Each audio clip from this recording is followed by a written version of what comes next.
Welcome to Doctors on Call. I'm Jenna Miller.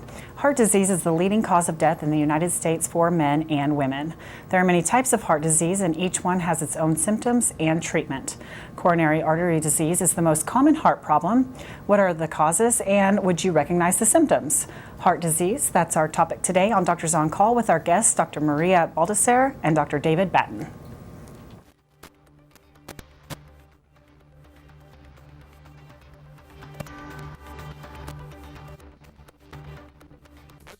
Of Doctors on Call is made possible in part by an underwriting grant from Grove County Medical Center in Quitter.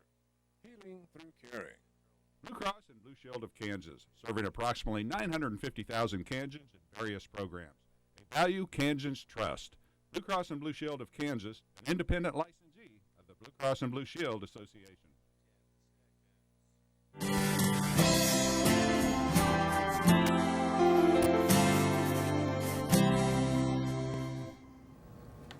Maria Baldassare received her medical degree from Ross University School of Medicine and completed her residency at Hahnemann University Hospital, Drexel University College of Medicine in Philadelphia, where she also completed her fellowship in cardiovascular disease, in addition to a fellowship in interventional cardiology from Cooper Medical School of Rowan University, Cooper University Hospital in Camden, New Jersey.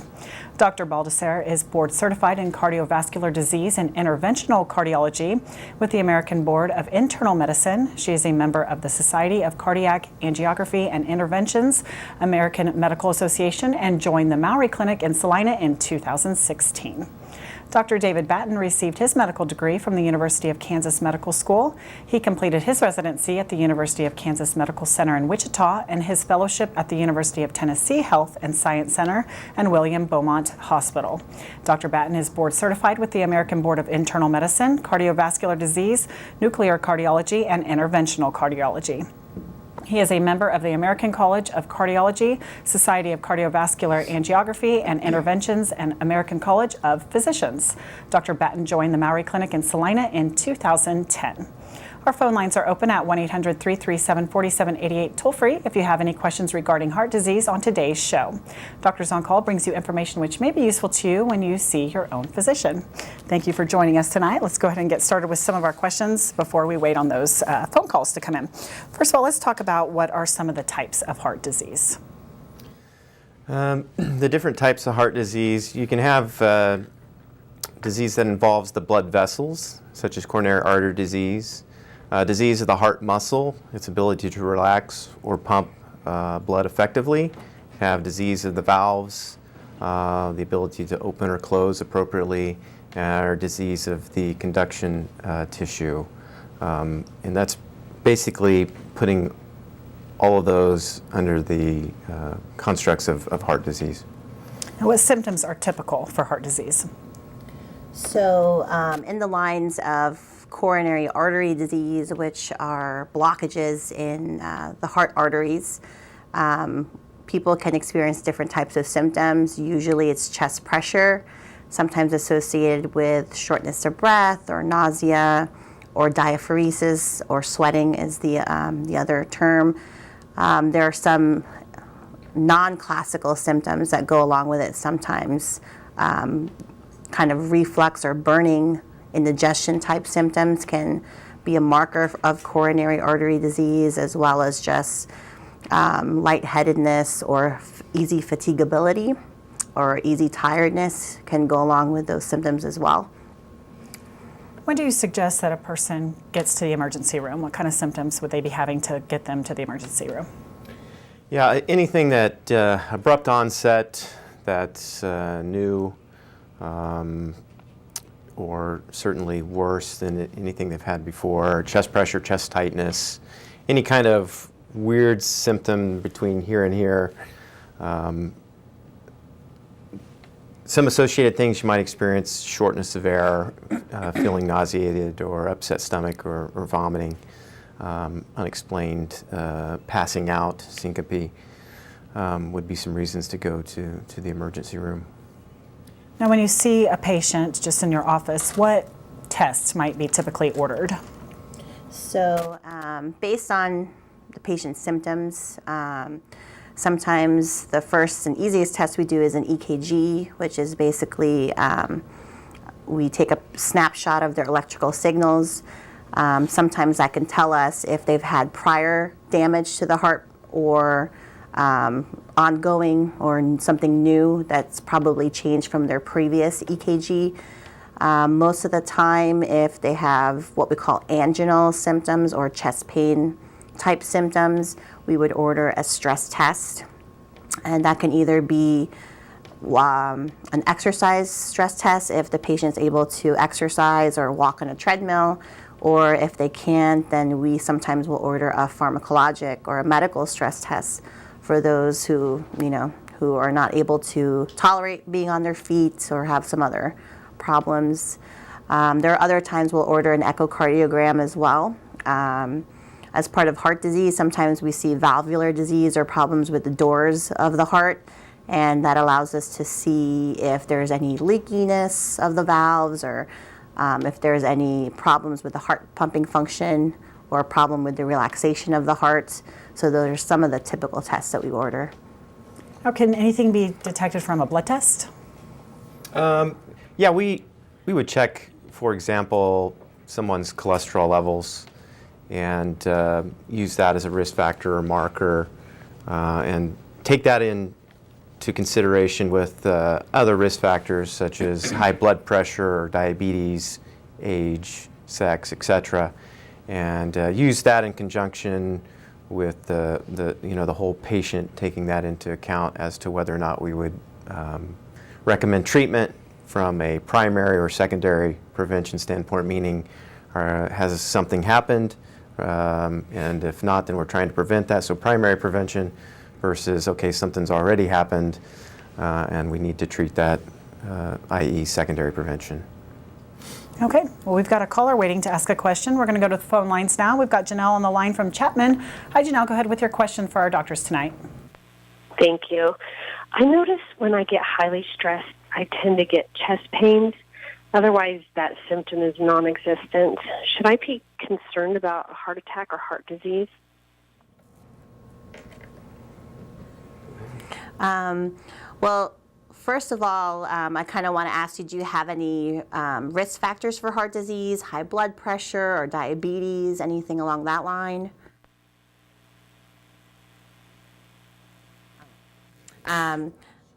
Okay. So generally, when one only experiences chest discomfort with stress, usually we would say that would be an atypical type of presentation, because generally symptoms that are caused from coronary disease usually will occur with exertion or something else. It's not usually episodic. Doesn't happen.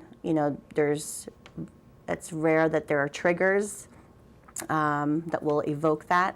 Though if you have traditional risk factors, like I mentioned, high blood pressure, high cholesterol, diabetes, and you notice that these symptoms are persisting, they're lasting a lot longer, they're occurring with exertion, there's something that's changed about the pattern of it, that's when I would kind of talk to your doctor and see how they can either risk stratify you or, based on your cholesterol, your family history, if there's any testing that needs to be done. But generally, what we normally tell our patients, obviously stress is a killer. It can raise your high blood pressure, which is very important in the development of coronary artery disease. So the best way to deal with that is really just take yourself out of the situation, count to 10, and kind of relax. Easier said than done, obviously, but. Do you have any other advice I think everybody's stressed. So how does a person deal with that in a healthy way? Yeah, stress is it's a bad thing, and we're not discounting it. In her instance, it's probably okay. We don't know her from Adam, obviously, but it's super common. We see it a lot. People having stress and chest discomfort. How do you got to figure out ways in your life to mitigate that stress, and everybody's different. Certainly exercise helps a lot, and it's one of the easiest things to recommend. Also, again, easier said than done. But there's different ways to exercise. Not everybody has to get on a treadmill and go for 40 minutes. It doesn't always have to be, the elliptical, etc. Yoga and different things are very good for both exercise, mind, body. So anything that kind of gets you to that Zen moment, whatever it is it's important, and it needs to be balanced because it does impact you. Yeah, that's it. Now, you're talking about exercise. How much for, I guess, the average person do you suggest is a good amount of exercise? Yeah, 40 minutes a day, most days of the week. Get your heart rate and blood pressure up. Again, aerobic, generally, whatever that is for you. Doesn't necessarily have to be weight-bearing, not weight-bearing. Doesn't matter. Swimming, elliptical, etc. Everybody likes different things. It's all good. Just get out and get moving, walk, whatever. You got your little Fitbit count, move your feet in the car. Just move more than you're not. Okay. Is it true that excess abdominal fat increases the likelihood of a future heart attack? So excess abdominal fat kind of links to something called metabolic syndrome, which is increased abdominal girth or obesity, hypertriglyceridemia or high cholesterol, and also most of the time these people also have concurrent diabetes or high blood pressure. So generally, the more abdominal fat you have, the more increased insulin resistance you get, and you're more prone to developing diabetes. So therein lies the link to heart disease. So most of the time, when we see patients who are at risk, we're very genuine in saying, you should watch what you eat, start exercising, start moving more, because we know where this can lead towards. Okay, now what about blood pressure? Does it vary, a good blood pressure vary from person to person? Oh yeah, and it'll vary throughout the day, even in a single individual. It's going to wax and wane depending on what you do, how you're feeling, how much coffee you've had to drink, etc. I generally tell people that we want it more normal than abnormal, and that's why I think keeping a diary, keeping a list, and bringing it into your provider, whoever that is, it doesn't have to be a heart doctor, your primary care provider, is probably more or less going to handle that side of things. But yeah, you can see a lot of variations night and day, what you're doing. You want to be sitting down for at least 15 minutes, not doing anything before you check it. You don't want to be coming off the street, rushing, etc., because predictably your blood pressure will be up. Okay, we're going to go back to the phone lines now. We've got Kathy on the line from Waukene. Go ahead, Kathy, with your question for our doctors. Yes, I was wondering, we all hear you should have a pap smear or a mammogram at a certain time or a colonoscopy. Is there a time when somebody should just have a healthy EKG check? Yeah, so this is one of those things, testing for asymptomatic individuals on the CV side. There isn't a lot of data to support doing that, and it's a practice that's quite variable. But most guidelines would not suggest doing asymptomatic screenings from our standpoint. Certainly blood pressure and cholesterol, you should have that done at 25. But there isn't, hard and fast rules in CV. Welcome, you get your 50-year-old EKG or whatever, 65 abdominal aortic aneurysm screen, ultrasound.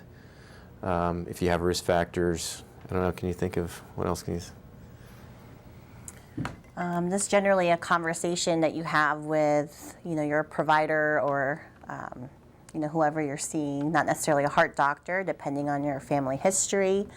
There are times where we may order something called a calcium score along with your cholesterol or lipid panel in order to further risk stratify you And what that really means is whether or not you would benefit from statins or cholesterol medication to try to mitigate your risk of heart disease over the next 10 years. So we generally tend not to screen asymptomatic individuals just because you can run into a lot of false positive tests and you kind of go down that rabbit hole, which can sometimes be detrimental to patients. So we usually we'll be able to screen you in other ways, like watching your cholesterol, making sure you don't have diabetes, make sure you don't smoke. But as far as a hard, fast rule and getting your EKG, it's really patient and doctor specific conversation. That's really the problem, is all the false positives that you can get from some of the screening, like an EKG. You just get a tremendous amount of false positives that would just send you down a rabbit hole that would just increase the cost to the system. Yeah. Even stress testing in a low-risk population is not beneficial and most likely to be wrong. Okay, very interesting. We've got another caller waiting to ask a question. This is Briley on the line from Great Bend. Hi there, Briley. Go ahead with your question for our doctors. I was wondering, can kids get heart disease?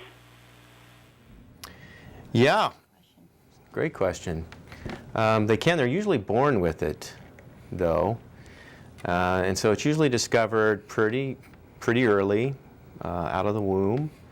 The caveat to that would be if there's some sort of rhythm abnormality or a problem with the chambers talking to one another. And those individuals might experience their heart racing or unexplained syncope, and that would be an electrical abnormality that they were born with. So yeah. Okay. Now, what if your child was born healthy? What might be, I guess, same symptoms as an adult? As far as if they're saying they're having some problems, what might be some red flags for a parent? So for a parent, some red flags would be if your child is participating in sports, for example, has episodes where they get lightheaded or pass out or black out. That may be, worth it to evaluate that. Again, family history goes a long way. If there's people in the family who've had sudden cardiac death or sudden death that they don't know what caused it, they were young, and you see certain symptoms in young people, that should also be evaluated. But young people can get also chest pain and shortness of breath, and most of the times a murmur can be identified on exam. So these are some of the things. We typically don't see children, but those are some things that pediatricians will look for in their history taking. Okay. Can we discuss the difference between good cholesterol and bad cholesterol? Yeah, it's really how that particle interacts in the body, and how it's handled by the body, and how the vasculature responds to it. And we get kind of caught up on the ratios and whatnot, and I think a lot of that's overstated to some extent. But the bad cholesterol, the LDL, is the number that we focus on. That's the number I perseverate on, to be perfectly honest. I could care less about the others 99% of the time. And we want, if anyone has coronary artery disease, I want that number as low as I can possibly get that number, because it is, it promotes the blockages in around the heart. It promotes the instability. And if someone has a genetic predisposition to hanging on to more of that bad cholesterol, then we want to identify them and certainly get those numbers down. Okay, how effective is it to take a daily aspirin? So that has become controversial too, more recently. So in patients or people who have had prior heart events, that encompasses stroke, heart attacks, peripheral vascular disease or blockages in the arteries of your legs, for example, daily aspirin is beneficial, because what that really does is prevents the platelets, which kind of are the forefront of causing more blockages to come from sticking to the walls of your artery. It gets kind of hairy in patients or people who don't have any of these issues. They're young, under 50 years old, and are otherwise healthy. There's really been shown to have no significant benefit in people who just take an aspirin prophylactically because they're thinking they're kind of mitigating or warding off stuff later on. Aspirin is not a benign drug. You can bleed from it or have other issues from it. So in patients, in summary, I would say in patients who have had a coronary event, aspirin is very beneficial, especially in preventing the next heart attack or the next event. In patients who are under 50, who don't have any risk factors, I mean, that would be another discussion between them and their provider, but there's really been shown to have no benefit in those low-risk individuals. Can an aspirin, you hear people that will take when they think they're having a heart attack, so they take the aspirin, can that save their life, or is that beneficial? Yes. Mm-hmm. Take one, yes. Absent, that's all you need to say. Okay. It can, yeah. Okay. How does family history affect a person's probability for heart disease? It's concerning because there's no test that you can reliably use to say this is what I need to treat or this is what I need to do, or we don't know what kind of genetic mechanism gets turned on to promote that kind of early atherosclerosis. I just know that in dealing with a younger patient with a family history of early onset heart disease, kind of in their 40s, 50s, that we're going to treat their risk factors very aggressively. They do need to be on the aspirin. They do need to be on cholesterol-lowering drugs. They do need to be mindful of their blood pressure. They do need to be mindful of their sugars, and they need not smoke ever. Don't be around it. Don't pick it up. Don't look at it, etc. Okay, point well taken. What can a person do to fight heart disease? So Dr. Batten mentioned it. Smoking is a big one. Obviously, when people are stressed, they do a lot of things when they're stressed, and smoking is one of them. So if you haven't picked up the habit, don't. It's terrible. Not only causes coronary artery disease, it can cause stroke, it can cause peripheral vascular disease and limb loss. And most people don't know this, but it can actually cause intestinal ischemia as well. Dr. Batten treats a lot of those patients and a lot of peripheral vascular disease. The other thing is also watching your diet. That's probably the easiest, well, not the easiest, the holidays just came around, but it's probably one of the most reasonable thing to do. We all know what's bad for us and what's going to get us into trouble, and I think just staying away from that or having it in moderation is a good start. And obviously moving more, we don't like to take the stairs if we don't have to, but I think as a goal for the year, if you can skip the elevator and take the stairs up a flight or two, I think that would be more beneficial to you in the long run. Okay, if a person has had a heart attack, what kind of rehab is involved after they've recovered? They go through cardiac rehab. We recommend that, and that usually involves physical therapy or some sort of ancillary service or person that feels comfortable performing and supervising that. And almost every local hospital has those capabilities of doing that. So even if we take care of you in Salina, and you're from Beloit or Concordia or wherever, those places all have the capabilities of doing that. And they do a great job, and they communicate what they find with us, and I think it's a real good thing. What is an aortic aneurysm? So an aortic aneurysm, to put it simply, is just a growth of the aorta. The aorta is basically, if you could think of your body as a highway system. It's one of the biggest arteries that supply all those small branches all the way up to your head, down to your toes. And for the most part, it's an asymptomatic thing that happens. Generally, if you're at risk, meaning if you're a smoker, male, and you're age 65, you're usually subjected to a screening, one-time screening to see if you have this. Blood pressure can also be a factor in how much the aorta grows in diameter, and this is something that your regular provider as well as us, the cardiologists, usually monitor if we find this in patients.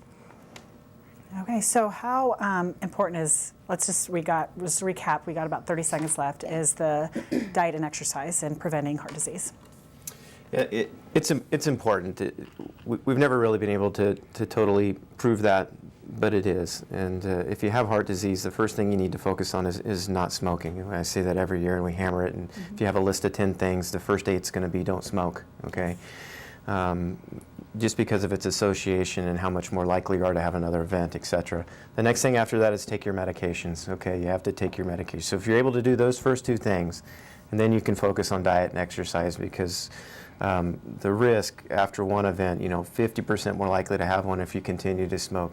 So if you get down in the weeds there, 2, 3%, 4 or 5% when you're talking about diet and exercise. So it's important, but work on those 2 things first and then get into the weeds. Okay, excellent. Thanks so much for being our guest tonight to Dr. David Batten and Dr. Maria Baldassare from the Maury Clinic in Salina. On our next Doctors on Call, we'll be discussing physical therapy with Troy Herman and Ashley Mader. You can email questions for our next program. The address is doctors@shptv.org. Thank you for joining us. For Doctors on Call, I'm Jenna Miller.